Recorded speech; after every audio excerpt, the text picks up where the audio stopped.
स्वागत है हमारे टीजीआर क्लासेस 2.0 में। मैं गोविंदा सर। आज हम आपके सामने मौलिक अधिकार लेकर उपस्थित हैं। मौलिक अधिकार यानी कि मूल अधिकार की चर्चा करेंगे।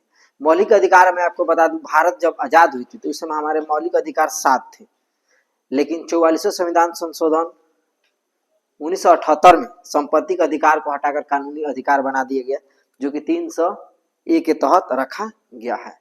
यानी मैं आपको बता दूं कि मौलिक अधिकार जो पढ़ेंगे हम 12 से अनुच्छेद 12 से लेकर अनुच्छेद 35 तक की चर्चा की गई है। अनुच्छेद 12 से लेकर अनुच्छेद 35। मौलिक अधिकार की जो बात करें, मौलिक अधिकार जो है आपका अमेरिका से लिया गया है, और मूल कर्तव्य जो है यानी कि मौलिक कर्तव्य है जो रूस से लिया गया। इस पर थोड़ा ध्यान देंगे। सवाल आपके एग्जाम में पूछे जाते हैं कि मूल अधिकार किस देश से लिया गया है, तो मूल अधिकार अमेरिका से लिया गया है और मौलिक कर्तव्य जो है रूस से लिया गया है। ठीक है। सवाल पूछे जाते हैं कि संपत्ति के अधिकार को किस आर्टिकल में जोड़ा गया है, तो 301 के तहत जोड़ा गया है और जो है कानूनी अधिकार बनाया गया है। मौलिक अधिकार भाग 3 में है। पहले मौलिक अधिकार 7 था, लेकिन 44वें संविधान संशोधन 1978 में है ना, संपत्ति का अधिकार हटाकर अब मौलिक अधिकार कितने हो गए? 6 हो गए। ठीक है। जिसमें 6 में आपको 6 का नाम बता दें, जिसमें पहला हम लोग पढ़ेंगे समता और समानता का अधिकार। समता और समानता जो कि अनुच्छेद 14 से लेकर 18 के बीच में पढ़ेंगे। समता और समानता 14 से लेकर 18 के बीच। दूसरा पढ़ेंगे स्वतंत्रता, जो अनुच्छेद 19 से लेकर 22 के बीच में। तीसरा पढ़ेंगे शोषण के विरुद्ध, अनुच्छेद 23 से लेकर 24 के बीच में। चौथा धार्मिक स्वतंत्रता, अनुच्छेद 25 से लेकर 28 के बीच में। पांचवा सांस्कृतिक और शिक्षा का अधिकार। सांस्कृतिक और शिक्षा का अधिकार है कि नहीं? हंस रहा है ना? चलिए देखिए आप लोग देखिए, सांस्कृतिक और शिक्षा का अधिकार अनुच्छेद 29 से लेके 30 के बीच में। पता ही क्यों हंस रहा है? कुत्ता बोल रहा है ना, इसीलिए कि हंस रहा है कि नहीं। चलिए 6 संवैधानिक उपचारों का अधिकार, अनुच्छेद 32। यानी कि मौलिक अधिकार 6 भागों में बांटा गया जो वर्तमान में है, जिसमें 6 की बात बता दी। चलिए हम लोग अब इसके बोर्ड पे लिखते हैं और उसके बाद से आपको फिर से बताते हैं। तो मेरा आज का जो टॉपिक है वो है मेरा मौलिक अधिकार। क्या है? मौलिक अधिकार। मैं आपको फिर से बता दूं, आप किसी भी एग्जाम की तैयारी करते हैं, किसी भी भारत स्टेट कोई भी एग्जाम की तैयारी करते हैं, आप हमारे चैनल से जुड़ के आप अपने जीवन को उज्जवल भविष्य बना सकते हैं। अगर आप किसी भी एग्जाम की तैयारी करते हैं तो आप हमारे टीजीआर क्लासेस 2.0 से जुड़े, लाइक कमेंट और सब्सक्राइब करें और हमारे चैनल को ढेर सारा प्यार दें। तो चलिए हम लोग पढ़ते हैं। आज का टॉपिक है मौलिक अधिकार यानी कि मूल अधिकार। मौलिक अधिकार को ही मूल अधिकार के नाम से जाना जाता है, मूल अधिकार। ठीक है। मौलिक अधिकार को ही क्या बोलते हैं? मूल अधिकार।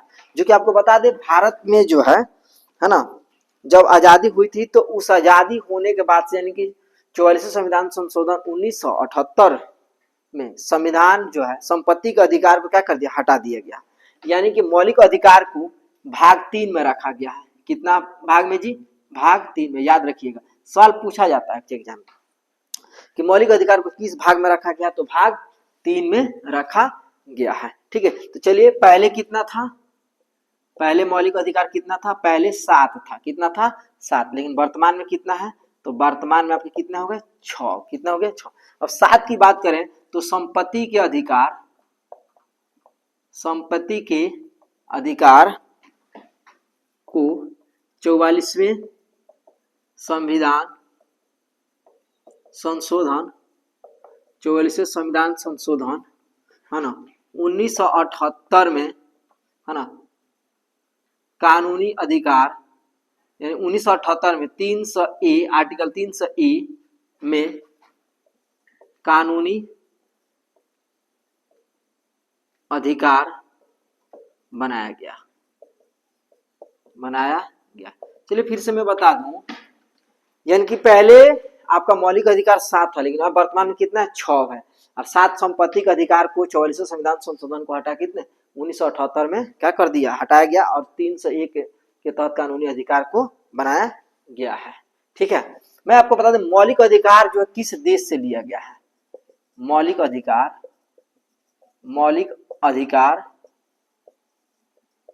या मूल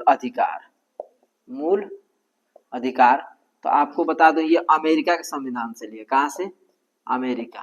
ठीक है, एक और नोट पॉइंट बता दो, यहीं पर अक्सर असमंजस आपकी बनी रहती है कि नहीं? इनके मौलिक कर्तव्य किस देश से लिया गया है? मौलिक कर्तव्य, मौलिक कर्तव्य किस देश से लिया गया है? तो वो रूस से लिया गया। किस देश से? रूस से। यहाँ आपको ना ज्यादा परेशानी नहीं सहनी है कि नहीं, इसलिए सवाल को सही तरीका से देखेंगे और सही तरीके से आंसर को टेक आउट करेंगे, तो बहुत ज्यादा समस्या बनी रहती है। तो चलिए आपको मैं बता दूं, 6-7 था जिसमें 6 हो गए, तो 6 में मौलिक अधिकार कौन कौन है उसको पहले नाम बताते हैं।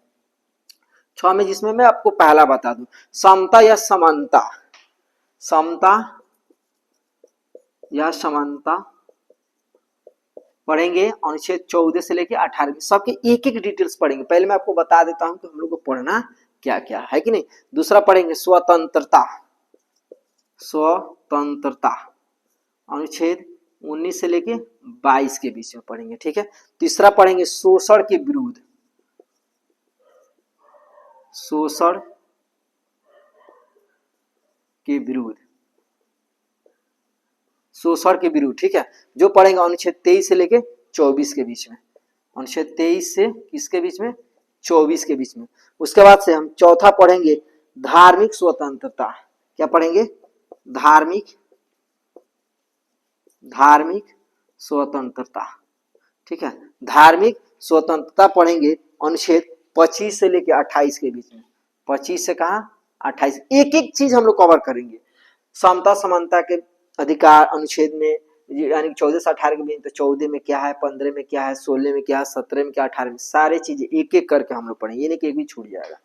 5 नंबर पढ़ेंगे आपका है ना, धार्मिक सॉरी सांस्कृतिक और शिक्षा, सांस्कृतिक और शिक्षा, सांस्कृतिक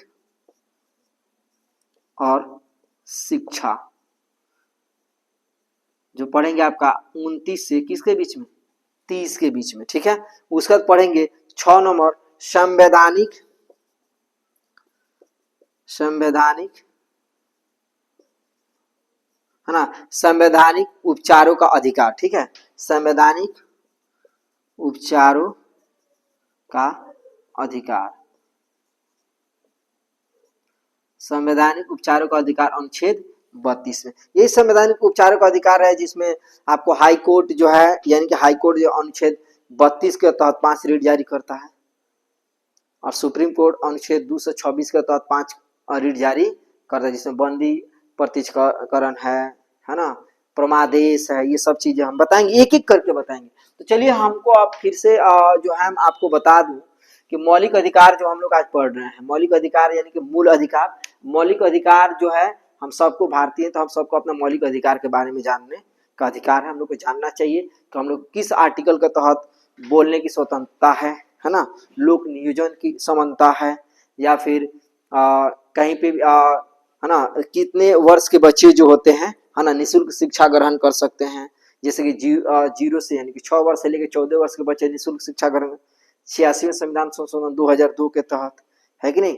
आपको शिक्षा या कहीं सभा करने की स्वतंत्रता क्या है, आपके धर्म के स्वतंत्रता क्या है, या फिर आप लिंग जाति है ना धर्म के साथ भेदभाव तो नहीं हो रहा, इसके बारे में, यानी कि मौलिक अधिकार जो है प्रत्येक भारतीय नागरिक को जानने का ये अधिकार है, और उसके बारे में उनकी जानकारी भी रखनी चाहिए, है कि नहीं। या फिर ये मौलिक अधिकार नहीं पता है तो कोई भी पुलिस आएगा आपको तुरंत बोले चलो थाने में, आप तुरंत चले जाओ।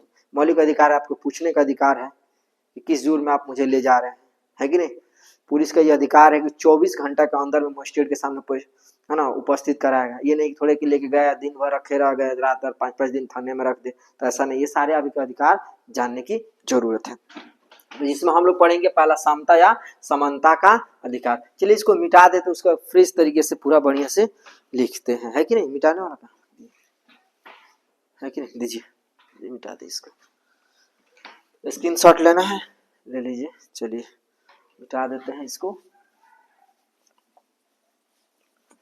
समता या समानता का अधिकार अनुच्छेद 14 से 18 के बीच में।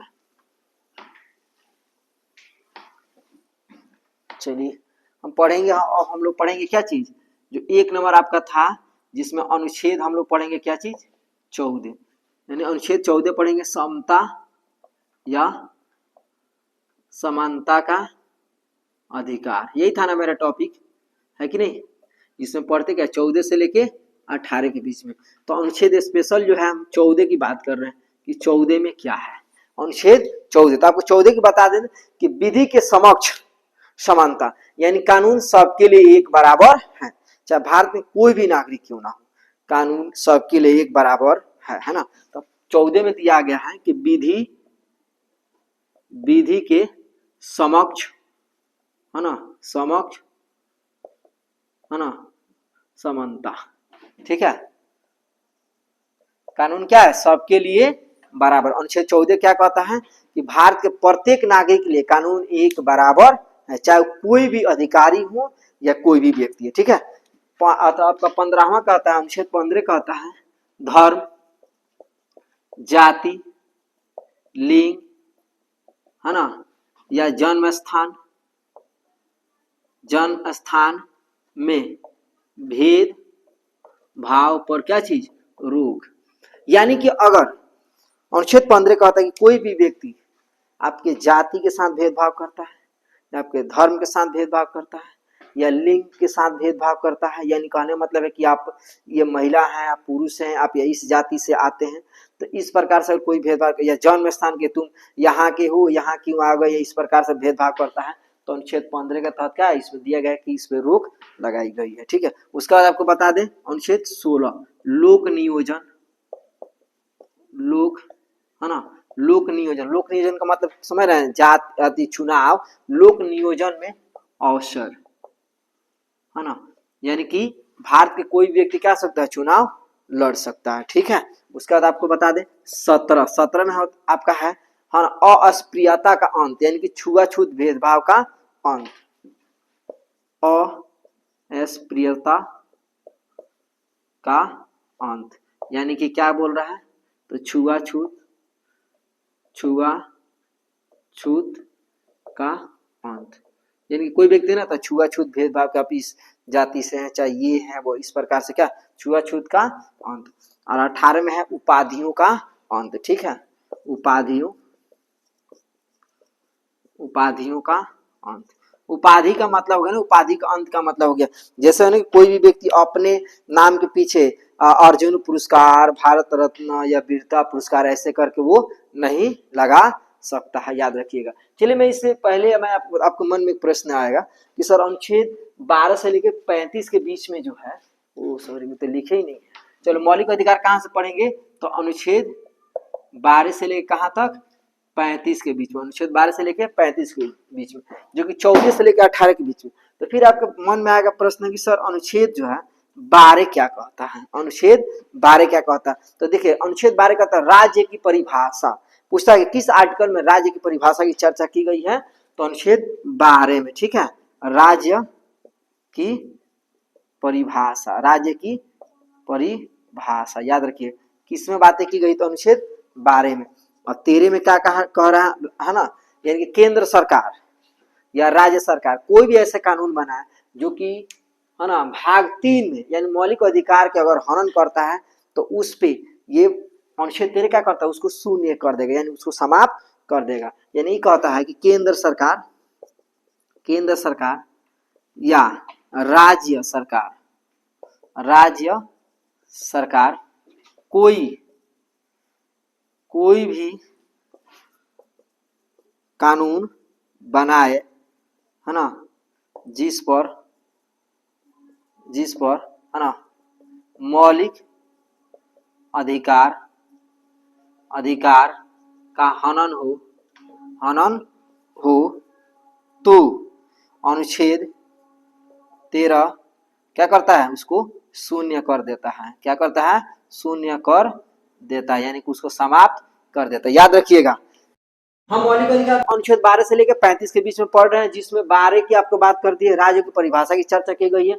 13 में केंद्र सरकार या राज्य सरकार द्वारा कोई भी कानून बनाए जिसमें मौलिक अधिकार का हनन होता है, अनुच्छेद 13 क्या कर दो? शून्य कर सकता है। अब जिसमें हम 12 से लेकर 35 में जब 12 और 13 पढ़े थे, 14 में समानता का अधिकार, जिसमें 14 से लेकर 18 के बीच में हमने 14 की बता दी। 14 में विधि के समक्ष समानता, 15 धर्म जाति लिंग जन्म स्थान में भेदभाव पर रोक, 16 लोक नियोजन में अवसर, और 17 अस्पृश्यता का अंत यानी छुआछूत का भेदभाव का अंत, और 18 उपाधियों का अंत। उपाधि का मतलब हो गया कि भारत सरकार द्वारा कोई भी रत्न दिया जाता है तो ही ग्रहण कर सकते हैं, अदरवाइज आप अपना मन से अपने नाम के पीछे कुछ भी लगा नहीं सकते हैं, है कि नहीं। यानी क्या हो सकता है, तो जैसे हो गया कोई भारत रत्न किसी को मिला, भारत रत्न या वीरता है ना, वीरता पुरस्कार है ना, ईटीसी, तो ये हो गया आपका उपाधि। ठीक है, उपाधि को भारत सरकार द्वारा अगर कोई भी दिया जाता है तो उसका प्रयोग हो सकता है, अदरवाइज इसको अपने मन से नहीं कर सकते हैं। तो चलिए इसको हम मिटा देते हैं। ठीक है, इस बार देख स्क्रीनशॉट लेना तो ले लीजिए। चलिए हो गया, तो इसको मिटा देते हैं। अनुच्छेद 14 से लेकर 18 के बीच में हो गया। अब हम लोग पढ़ेंगे 19 से लेके 22 के बीच में।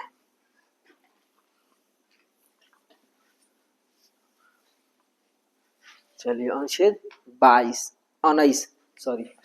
19। अब 19 में ना आपको बता दें, 19 में ना आपको 6 भागों में बांटा गया, जैसे 19 क, 19 ख है ना, 19 ख, 19 जो है आपका ग घ अंग, या 19 A B C D E, यानी कि आपके 6 भागों में, जिसमें पहला हम लोग पढ़ेंगे 19, हम चलो ए लिखते हैं 19 ए, यानी कि बोलने की स्वतंत्रता। आप भारत में कहीं पे भी जाके बोलने की स्वतंत्रता, कहीं पे भी आप बोल सकते हैं, है कि नहीं। अब बोलने का मतलब ये नहीं कि आप किसी को अनाप शनाप, ऐसा कुछ नहीं। बोलने की स्वतंत्रता का मतलब आप अपने अधिकार के लिए आप मांग कर सकते हैं, बोल सकते हैं। तो 19 का कहता है बोलने की स्वतंत्रता, बोलने की स्वतंत्रता, याद रखिएगा, बोलने की स्वतंत्रता। ठीक है, दूसरा 19 का बी जो कहता है आपका शांतिपूर्ण रूप में एकत्रित होने की स्वतंत्रता, यानी शांतिपूर्ण आप कहीं भी क्या कर सकते हैं, एक साथ खड़ा होकर आप शांतिपूर्ण में क्या कर सकते हैं, सभा कर सकते हैं। तो सभा तो बनाने की या करने की स्वतंत्रता तो सी है, लेकिन इसमें है कि शांतिपूर्ण है ना रूप में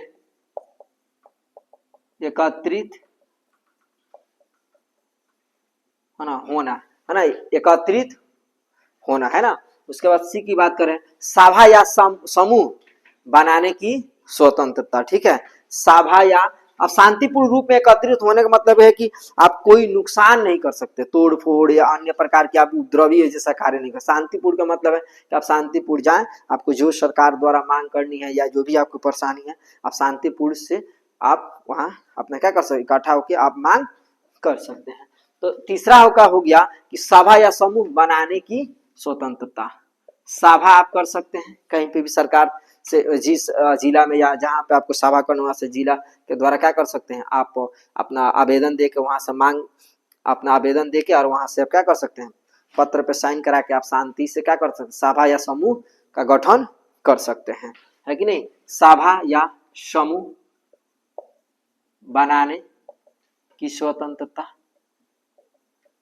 ठीक है, डी नंबर की बात करें आपको, है ना, तो भारत में आना जाना, है ना, यानी कि आने जाने का गमन, यानी कि कहने मतलब कि भारत में कहीं पे भी आप आ जा सकते हैं, उसके लिए किसी पासपोर्ट या वीजा की जरूरत नहीं है। हाँ, आधार कार्ड भी आपके पास होना चाहिए कि हम भारतीय हैं, है कि नहीं। यानी कि भारत में, है ना, आने जाने की स्वतंत्रता। ठीक है, भारत में आने जाने की स्वतंत्रता। ठीक है, उसके बाद से आपको डी के बाद ई जो है भारत, ये ई की बात करें, ई में हो गया कि भारत में निवास, यानी कि भारतीय हैं तो आप कहीं पे भी क्या कर सकते हैं, निवास कर सकते हैं, कहीं पे भी अपना घर बना के आप रह सकते हैं, यानी कि भारत में निवास आसानी से क्या कर सकते हैं। और उसके बाद एफ जो है आपका ई कहता है, यानी कि 19, ये सब 19 का है ना अनुच्छेद, 19 का ए, 19 का बी, 19 का सी डी ई एफ, और इसमें कहता है भारत में कहीं पे भी व्यापार कर सकते हैं, भारत में व्यापार की स्वतंत्रता। ठीक है, याद रखेंगे आपका जो है 19 कहता है, 19 में 6 भागों में बटा हुआ था कि नहीं। 19 ये कहता है बोलने की स्वतंत्रता, आपका अधिकार है, आप आसानी से अपने कोई भी बात को किसी अधिकारी के समक्ष क्या कर सकते हैं, रख सकते हैं। शांतिपूर्ण में एकत्रित होने की आजादी है कि आप कहीं पे भी आप शांतिपूर्ण रह सकते हैं। सभा या समूह बनाने की स्वतंत्रता आपके पास है, भारत में आने जाने की स्वतंत्रता है, भारत में कहीं पे भी निवास कर सकते हैं और भारत में व्यापार करने की स्वतंत्रता है। ठीक है, अब चलिए अब पढ़ेंगे आगे आर्टिकल, आपको बता दें अनुच्छेद 20। ठीक है, अनुच्छेद 20 क्या कहता है? अनुच्छेद 20 कहता है कि अपराध के दोष सिद्धि, ये भी 3 भागों में है। अपराध के दोष सिद्धि, अपराध के दोष सिद्धि, ये भी 3 भागों में बटा हुआ है, जैसे ए बी सी। अपराध की दोष सिद्धि का मतलब क्या हो गया? अपराध की दोष सिद्धि का मतलब हो गया ना कि जो है अगर कोई व्यक्ति अपराध करता है, ठीक है, कोई व्यक्ति अपराध करता है तो उसे सजा उसी कानून, उस समय जो कानून बना होगा उसी के तहत उसे क्या किया जाएगा? सजा दे। ये नहीं कि आज उसको सजा दे दी है फिर कल दूसरा कानून बन गया तो उसके लिए फिर दूसरा सजा दे दी, तो ऐसा कुछ नहीं है। ठीक है, या उसे अब गवाही देने के लिए बाध्य नहीं किया जाएगा। अब जबरदस्ती उसको थानेदार द्वारा या जबरदस्ती उसे किसी व्यक्ति द्वारा दबाव बनाए कि नहीं तुम खुद स्वयं बोलो कि तुमने ये कांड किया है, ऐसे किया, ऐसा कुछ नहीं है। और एक व्यक्ति को एक अपराध में एक ही बार सजा मिलेगी। ये 3 है, जिसमें पहला हो गया उसे क्या किया सकता है? पहले उसे उसी कानून में सजा दिया जाएगा। दूसरा हो गया कि गवाही देने के बाद नहीं किया जाएगा, है ना, दबाव नहीं डाला जाएगा कि आपको यही आप खुद मानो कि हमने ये कांड किया, ऐसा कुछ नहीं। तीसरा हो गया कि आपका एक अपराध में एक ही बार सजा मिलेगी, यानी कि पहला की बात करें तो पहला हो गया उसे उसी कानून में सजा मिलेगी, उसे उसी कानून में क्या होगी? सजा मिलेगी। उसी कानून का मतलब क्या हो गया कि वर्तमान में जो कानून बना होगा जिस अपराध के लिए, उसी कानून के बाद कानून चेंज हो गया उसके लिए, तो अगला जो आया उसके लिए फिर से उसको दूसरा सजा दे दीजिए, ऐसा कुछ नहीं है। दूसरी बात करें तो गवाही देने के बाद ही, यानी कि उसे जबरदस्ती गवाही के लिए नहीं कहा जाएगा। ठीक है, गवाही देने की बाध्य, याद रखेंगे। ठीक है, और उसे एक अपराध में एक ही बार सजा दी जाएगी, यानी एक अपराध में एक ही बार सजा। ठीक है, एक अपराध में एक ही बार सजा मिलेगी। ठीक है, तो चलिए इसको फिर से हम मिटा देते हैं, समझ में आ गया होगा, फिर आगे बताते हैं। इसको मिटा दें हम। ये मौलिक अधिकार हम सब भारतीयों को जानने की बहुत जरूरत है, क्योंकि मौलिक अधिकार रहेगा तो आप आसानी से भारत में कहीं पे भी स्वतंत्रता पूर्वक रह सकते हैं और अपने अधिकारों की मांग कर सकते हैं, है ना। नहीं तो आज की जो दौर है ना, मौलिक अधिकार नहीं पता तो आपको दड़ा धमका दिया जाएगा और क्या किया जाएगा, कोई अपराध जो आपके ऊपर सिद्ध कर दिया जाएगा, जिसके चलते बहुत ज्यादा आपकी परेशानी हो सकती है। ठीक है, चलिए अनुच्छेद 21 की बात करते हैं। 21 प्राण दैहिक, 21 कहता है कि प्राण और दैहिक जीवन का अधिकार, यानी SC और HC, प्राण और दैहिक जीवन की अधिकार, प्राण और दैहिक जीवन की अधिकार। ठीक है, अनुच्छेद 21 कहता है, यानी किसके तहत रहता है?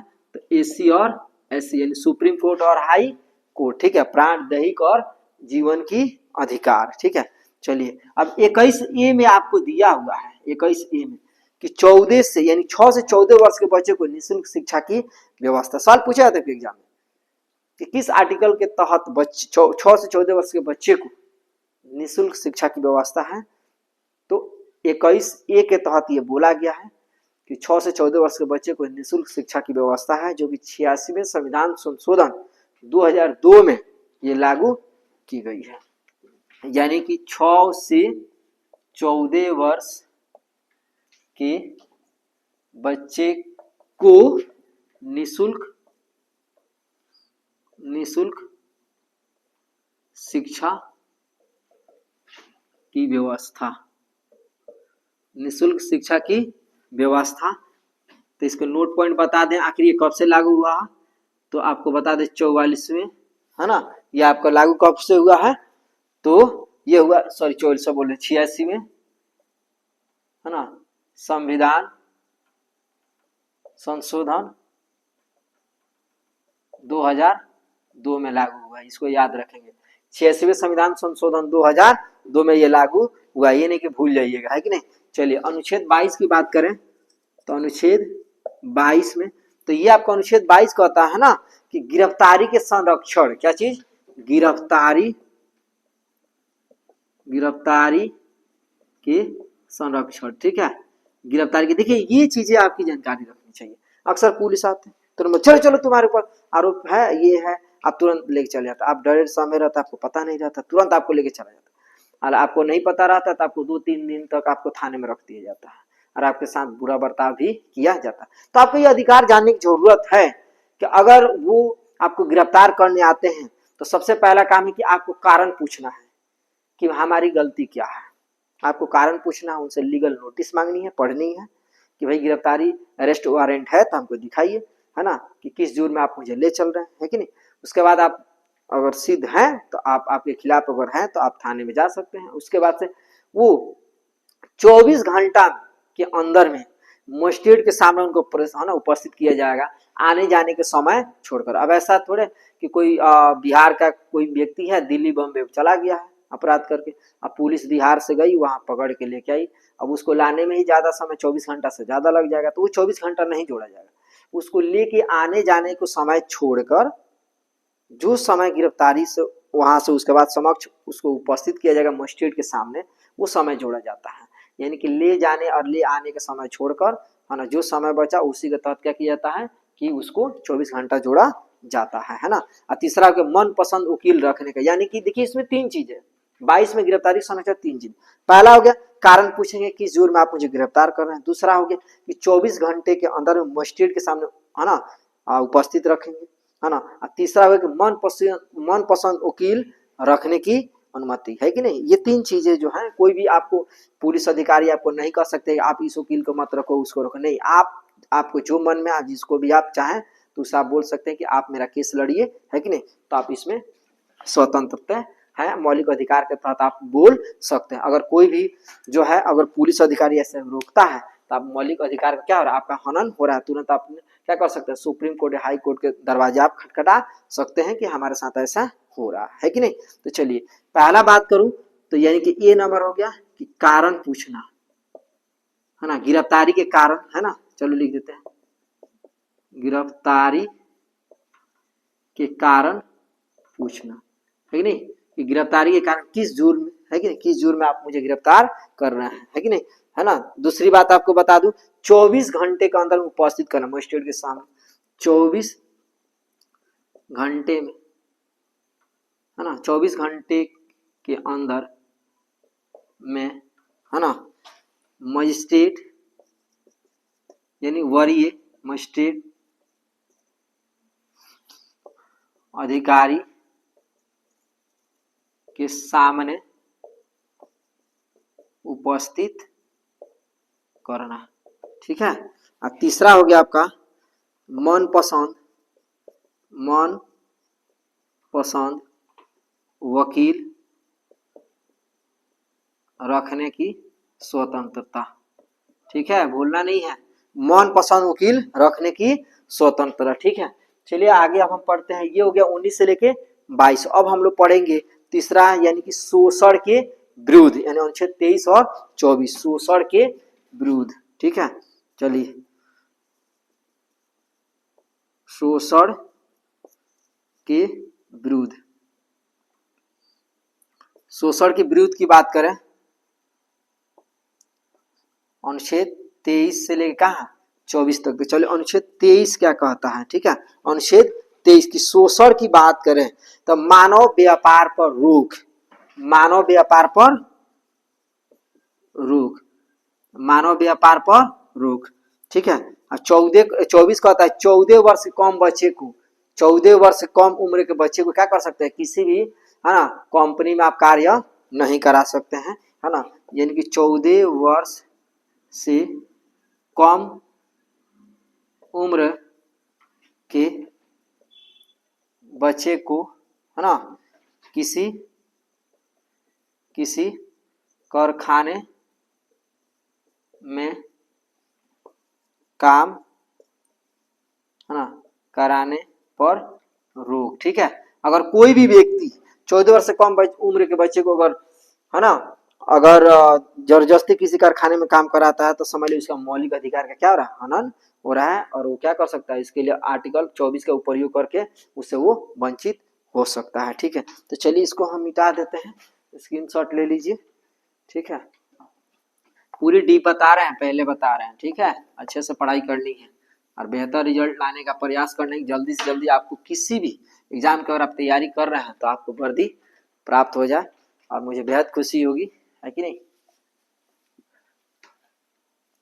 हम सीरीज वाइज पढ़ाएंगे, पूरी सीरीज वाइज, चाहे आप किसी भी एग्जाम का, हमारे यूट्यूब चैनल के प्लेलिस्ट में जाएं और जाके वहां से आप देख सकते हैं, चाहे किसी भी एग्जाम की आप तैयारी करते हैं पूरी, चाहे पॉलिटी के देखना है, ज्योग्राफी, इकोनॉमिक्स, हिंदी, इंग्लिश या फिर आपका हिस्ट्री, कोई भी है, फिजिक्स, केमिस्ट्री, बायो, सारे सब्जेक्ट जो है डिटेल्स वाइज हमारे टीजीआर क्लासेस 2.0 पर आपको मिलेंगे, पूरी चैप्टर वाइज। आप किसी भी एग्जाम की तैयारी करते हैं तो आप हमारे टीजीआर क्लासेस 2.0 पर आए और अपने, है ना, अपना समर्थन दें और हमारे चैनल को आगे बढ़ाने में मदद करें, ठीक है। तो चलिए हम लोग आगे पढ़ते हैं, है कि नहीं। 4 नंबर जो हो गया आपका क्या चीज, धार्मिक, धार्मिक स्वतंत्रता, है ना, फिर कुत्ता बोल रहा है ना। धार्मिक स्वतंत्रता अनुच्छेद 25 से 28, धार्मिक स्वतंत्रता अनुच्छेद 25 से 28 के बीच में, है ना। अनुच्छेद 25 से किसके बीच में, 28। तो चलिए 25 कहता है, अनुच्छेद 25 क्या कहता है, चलिए समझते हैं एक एक करके। 25 कहता है ना, अनुच्छेद 25 कहता है माननीय आचरण प्रचार, यानी कि धार्मिक क्या कर सकते हैं, आप अपने धर्म को प्रचार कर सकते हैं और किसी भी धर्म को आप मान सकते हैं, उसमें आपको किसी बात के लिए बाध्य नहीं किया जाता है। 26 कहता है धार्मिक प्रबंधन, आपने धार्मिक का क्या कर सकते हैं कि आप प्रबंधन कर सकते हैं, है कि नहीं। 27 कहता है धार्मिक संपोषित, यानी कि आप क्या कर सकते हैं, धार्मिक प्रचार प्रसार के लिए चंदे भी इकट्ठा कर सकते हैं। 28 कहता है कि धार्मिक शिक्षा उपसना में शामिल, यानी कोई भी धार्मिक शिक्षा है या कोई भी विधि व्यवस्था है तो उसमें आप शामिल हो सकते हैं। ये आपके धार्मिक स्वतंत्रता है, यानी कि आपके धर्म के साथ कभी भी भेदभाव नहीं हो सकता है, अपने धर्म का प्रचार प्रसार कर सकते हैं या शिक्षा संबंधित जो है और उसके बारे में बातें हो रही हैं तो आप वहां शामिल हो सकते हैं। ये आपके धर्म से संबंधित है कि नहीं। जिसमें 25 कहता है माननीय आचरण प्रसार, है ना, माननीय आचरण या प्रचार, है ना, आप क्या कर सकते हैं कि उसे प्रचार भी कर सकते हैं, ठीक है। 26 कहता है ना, 26 को आपको बता दो धार्मिक प्रबंधन, धार्मिक प्रबंधन, धार्मिक प्रबंधन, ठीक है। 27 में हो गया आपको, है ना, 27 के धार्मिक संपोषित, धार्मिक संपोषित, धार्मिक संपोषित का मतलब क्या है, आपको पता है कि अपने धर्म का प्रचार प्रसार भी कर सकते हैं, उसके लिए कुछ चंदा इकट्ठा भी कर सकते हैं, उसके लिए कोई भी गवर्नमेंट जो है टैक्स नहीं लगा सकती, है ना, धर्म संबंधी जो भी है कि नहीं। 28 की बात करें, अनुच्छेद 28, तो 28 में धार्मिक शिक्षा उपासना में शामिल, यानी कि धार्मिक शिक्षा उपासना में शामिल, ठीक है, यानी कोई भी धार्मिक शिक्षा या उपासना रहा उसमें आप शामिल हो सकते हैं, ठीक है। चलिए हम नेक्स्ट 5 नंबर पढ़ते हैं। 5 नंबर बात करें सांस्कृतिक और शिक्षा, सांस्कृतिक, सांस्कृतिक और शिक्षा, ठीक है, यानी कि 29 और कहा 30 में, आर्टिकल 29 और 30 में, ठीक है। तो चलिए 29 में पढ़ते हैं अल्पसंख्यक के हितों की संरक्षण, अल्पसंख्यक, अल्पसंख्यक हितों की संरक्षण। अल्पसंख्यक जो होते हैं, है ना, उनको क्या कर सकते, अल्पसंख्यक हितों की संरक्षण, यानी कि अल्पसंख्यक जो है भारत में 6 जातियों को बोला जाता है कि नहीं, जिसमें अल्पसंख्यक हितों की संरक्षण बोला गया है, ठीक है।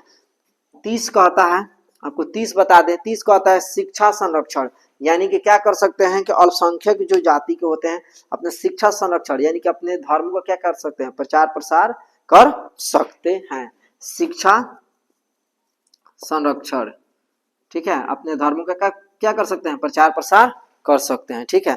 और 6 नंबर जो है आपका, 6 में जो है संवैधानिक, संवैधानिक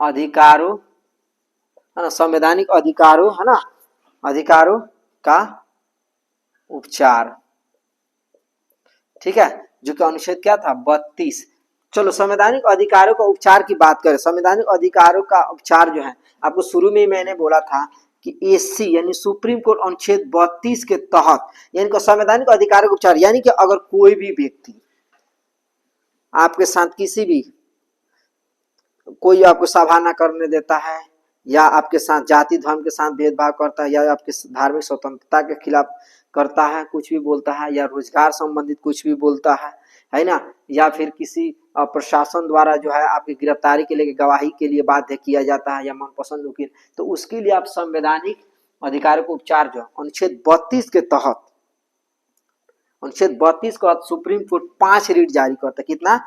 5 रीट। और हाई कोर्ट जो हो गया 226 के तहत, अनुच्छेद 226 के तहत कितना? 5 रीट जारी करता है। कितना? 5 रीट जारी करता है। ठीक है, 5 रीट जारी करता है। चलिए हम पांचों को बता दूं आपको, है ना, याद रखिएगा। संवैधानिक अधिकारों के उपचार में सुप्रीम कोर्ट अनुच्छेद 32 का तो 5 रीट जारी करेगा, या हाई कोर्ट जो है यानी एससी या 226 के तहत 5 रीट जारी करता है। ठीक है, जिसमें पहला हम लोग पढ़ेंगे, ठीक है, पहला हम लोग पढ़ेंगे बंदी प्रत्यक्षीकरण, यानी कि 24 घंटे के अंदर में जो भी व्यक्ति गिरफ्तार हो उसके तुरंत मजिस्ट्रेट के सामने प्रस्तुत किया जाए, सशरीर, मतलब एकदम शरीर के। तो ये नहीं कि हम आपको क्या करें कि वैसे उसको फोटो दिखा दिए या ऐसे बात करा दिया, ऐसा नहीं। सशरीर मतलब समक्ष शरीर के साथ उसके सामने उपस्थित किया जाए। जैसे होता है ना कि कोई व्यक्ति क्या करता है कि गिरफ्तार हो गया और थाने घर वाले को पता ही नहीं चला कि भाई वो गया, घर वाले परेशान कि वो आखिर वो गया कहाँ, और थाने द्वारा सूचित नहीं हुआ। अब पता चला 2-3 दिन के बाद कि थाने में गिरफ्तार है, तो व्यक्ति क्या कर सकता है? उसके लिए संवैधानिक अधिकारों का जो है उपचार के अनुसार यहाँ पे क्या कर सकता है कि उनके ऊपर क्लेम भी कर सकता है कि नहीं। तो इसीलिए क्या था, थानेदार द्वारा तुरंत सूचित कर दिया था कि फलाना व्यक्ति को हमने गिरफ्तार किया, उसे घर पे सूचित कर दिया जाता है कि वो थाने में इस जुर्म का या जैसे भी है यहाँ पे थाने में गिरफ्तारी हुई है, ताकि घर वाले, है ना, जो तरह तरह के मनों में क्यास लगाए रखते हैं कि आखिर कहाँ गया है, उसके साथ क्या हुआ, उस चीजों से वो लोग, है ना, क्या होते हैं कि दूर हो जाते हैं और थाने में जाके उसे छुड़ाने का कार्य करते हैं, और उसे क्या करते हैं कि उसके लिए आगे की प्रक्रिया जो होती है वो लोग अपनाते हैं। ठीक है, यानी कि पहला हो गया बंदी प्रत्यक्षीकरण। ठीक है, बंदी प्रत्यक्षीकरण। ठीक है, बंदी प्रत्यक्षीकरण का मतलब कि कोई व्यक्ति अगर गिरफ्तार हुआ है, ठीक है, कोई व्यक्ति अगर गिरफ्तार हुआ है तो 24 घंटे के अंदर अंदर सशरीर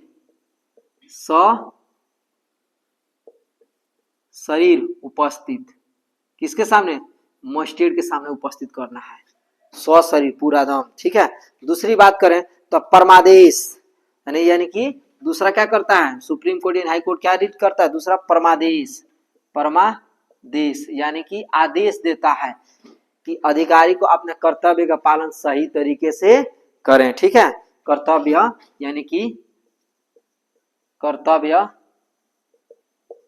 का पालन सही तरीका से करें। ठीक है, यानी कहने का मतलब है कि ये जिस अधिकारी पे सब उसको तुरंत परमादेश जारी करता है कि आप अपने कर्तव्य को सही तरीका से पालन करें, ईमानदारी पूर्वक क्या करें, है ना, लोगों को मदद करें या उसे न्याय दिलाने का कार्य करें, है कि नहीं। तो ये कहता है। तीसरा होता है प्रतिषेध। प्रतिषेध का मतलब ऊपरी न्यायालय निचली न्यायालय को, है ना, ये बताता है कि ये जो है केस है या ये जो मामला है ये तुम्हारे अधिकार क्षेत्र से बाहर है, कृपया मुझे भेज दो, है ना। यानी कि तीसरा क्या करता है कि प्रतिषेध। चलिए तो आप लिखिए लिए होंगे यहाँ से, है ना। तीसरा प्रतिषेध। ठीक है, प्रतिषेध ये क्या करता है? ऊपरी न्यायालय किसको सूचित करेगा? निचली न्यायालय को। किसको? ऊपरी न्यायालय, है ना, निचली न्यायालय से क्या कहता है कि ये तुम्हारे अधिकार से बाहर है, मुझे मेरे पास वो मामला भेज दो। क्या करता है? अधिकार से बाहर है, वो मामला मेरे पास भेज दो। ठीक है, 4 नंबर हो गया उत्प्रेषण। उत्प्रेषण यानी कि जितने भी लंबी मुकदमा है सब मेरे पास भेज दो। 4 नंबर क्या कहता है ना, उत्प्रेषण। उत्प्रेषण, ठीक है, उत्प्रेषण क्या कहता है कि जितने भी लंबा मुकदमा है क्या कर दें, यानी कि जितने भी लंबित मुकदमा है क्या कर दें मेरे पास भेज दें, यानी कि लंबी मुकदमा को मेरे पास भेज दें। कौन कहता है, हाई कोर्ट कहता है, किससे, सुप्रीम कोर्ट से कहता है कि मेरे पास, तुम्हारे पास जितने लंबित मुकदमा क्या कर दो मेरे पास भेज दो। और लास्ट 5 नंबर बंदी प्रति 5 नंबर जो है संवैधानिक अधिकारों का रीड जो है 5 नंबर है वो है अधिकार परीक्षा लेख। अधिकार परीक्षा लेख, ठीक है। अधिकार परीक्षा लेख जो बात करें तो अधिकार परीक्षा लेख हो गया कि किसी भी अधिकारी को, है ना, सीनियर बैठा रहे और जूनियर को प्रमोशन दे दिए तो उसके लिए अधिकार परीक्षा लेख अधिकार क्या कहता है कि रीट जारी किया जाता है कि ऐसे किस प्रकार हुआ कि आप सीनियर अधिकारी को छोड़ के उससे जूनियर अधिकारी को प्रमोशन दे दिए, उसको उच्च वरीय अधिकारी के रूप में चयन कर लिए। या फिर ये भी होता है अधिकार परीक्षा लेख जो होता है कोई व्यक्ति के ऊपर कोई व्यक्ति जो होता है सस्पेंड हो जाता है तो उसको अधिकार परीक्षा लेख के तहत क्या उसकी जांच भी होती है, ठीक है। तो ये हो गया आपका मौलिक अधिकार जो है मूल अधिकार, ठीक है। मैं इसको पूरी अच्छे तरीके से, है ना, मैंने पढ़ा दी, इसको अच्छे तरीके से आप पढ़िए और हमारे चैनल को सपोर्ट कीजिए। जय हिंद, जय भारत।